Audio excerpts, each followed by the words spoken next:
In this video, we're going to learn how to prepare our final financial statement, the balance sheet. Remembering that we've learned how to prepare an income statement, which was that summary of revenues minus expenses to calculate our net income. In this case, our company's net income was $59,000. And also that we've learned how to prepare a statement of retained earnings, which summarizes how the company's earnings, retained earnings I should say, rise and fall as a result of net income or net losses and dividends. The final statement, again, is the balance sheet. And what the balance sheet does, and I've already written it here, is it summarizes this relationship very nicely. It summarizes the relationship of assets equals liabilities plus shareholders' equity. So on one side of the balance sheet, we're going to list the assets. On the other, we're going to list the liabilities and the shareholders' equity. And you're going to see that assets do indeed equal liabilities plus shareholders' equity. So let's go ahead and prepare a balance sheet. As always, we're going to start with the title. The title of this balance sheet is the name of the company, Fred's Tailoring Service. The name of the financial statement, this is a balance sheet. And the date. And for the income statement and for the statement of retained earnings, we said for the year ended and then the date. With the balance sheet, we're going to say as at, and then we're going to give our date.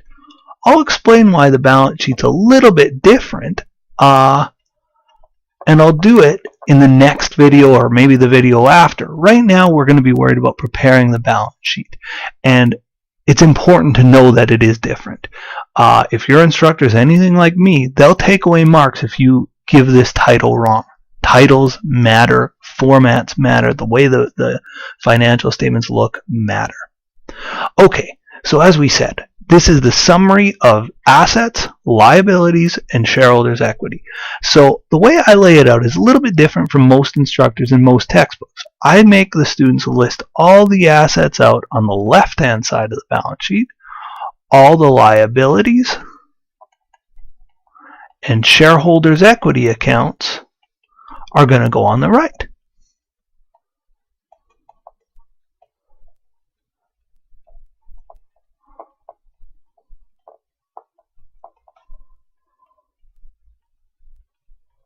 Sorry about my penmanship.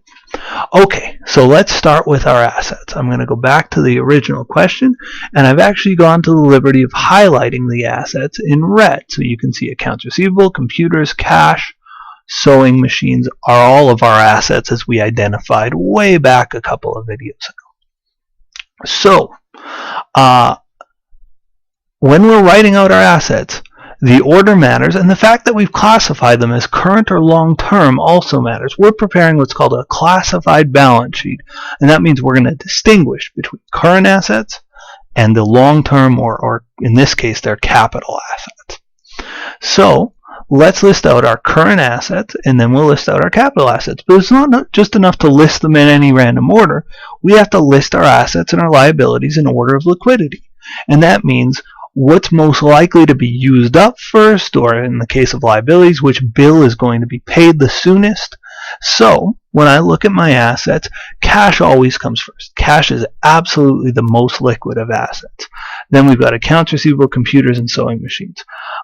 Next would absolutely be accounts receivable. We expect to collect all of our receivables in 30 days, maybe 60 or 90. Computers last more than that, so do sewing machines. So accounts receivables next. So we'll go cash, then accounts receivable. Then we've got computers versus sewing machines. This is a bit of, guesswork, but if I buy a laptop or a new computer 2, 3, maybe 4 years, my mom's got a sewing machine from the 1960s, so I think a sewing machine's going to outlast a computer. That's guesswork on my part, but let's go with it. So I'm going to list them in this order. Cash, then accounts receivable, and those are my current assets. My computers and sewing machines in that order, and those are going to be called capital assets. The reason we call them capital is because they're depreciable assets, and we'll talk all about that later on in the course. For now, let's just stick with those classifications. So,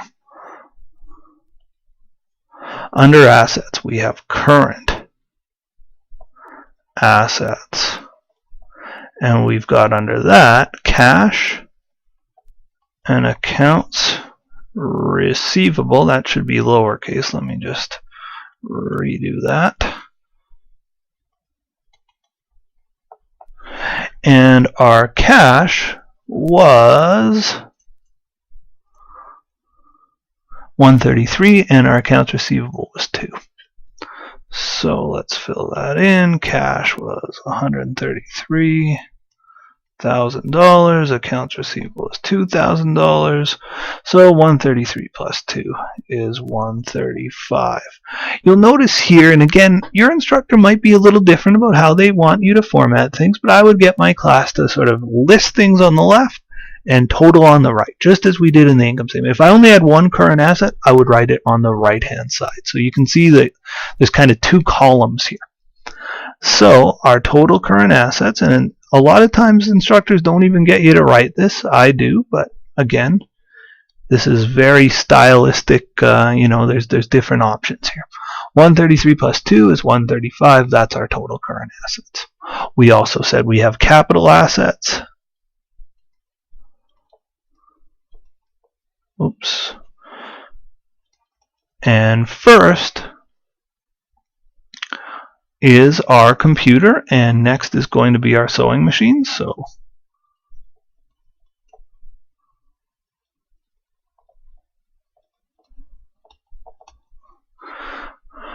our computer was worth $4,000 and our sewing machine's $15,000. Oops, that was computers with an S too. You always want to be consistent with what's given in the question. So our computers were 4 and our sewing machines 15.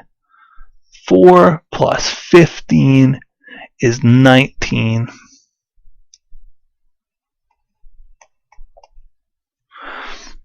And that's our total capital assets.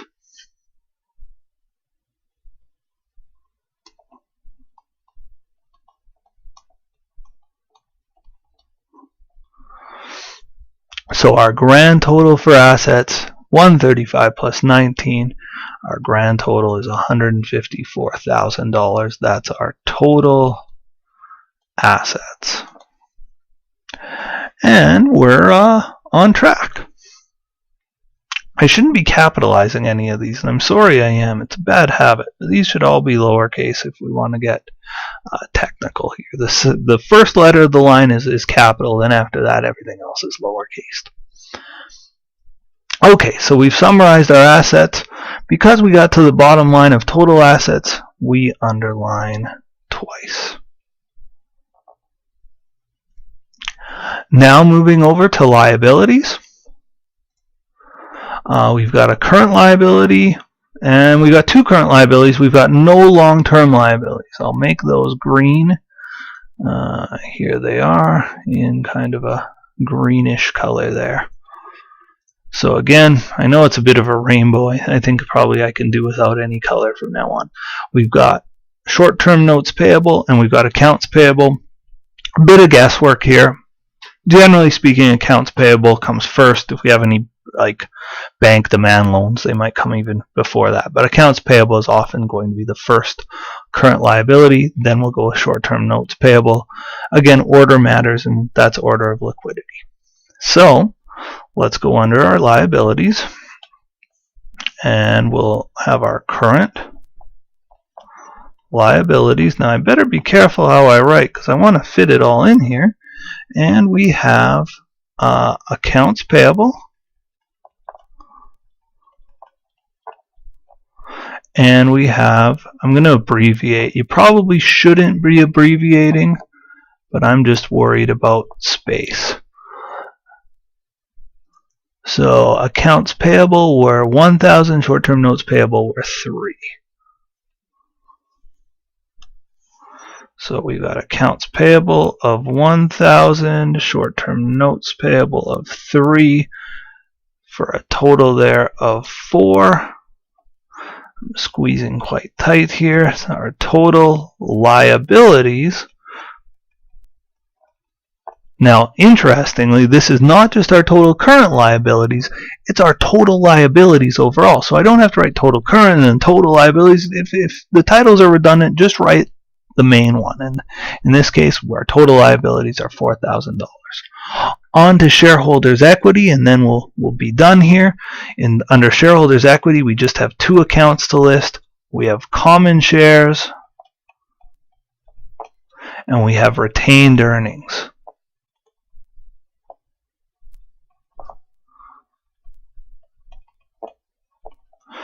Our company's common shares are right there. They're the only thing I haven't highlighted so far. They're 30 grand. Let's fill that in.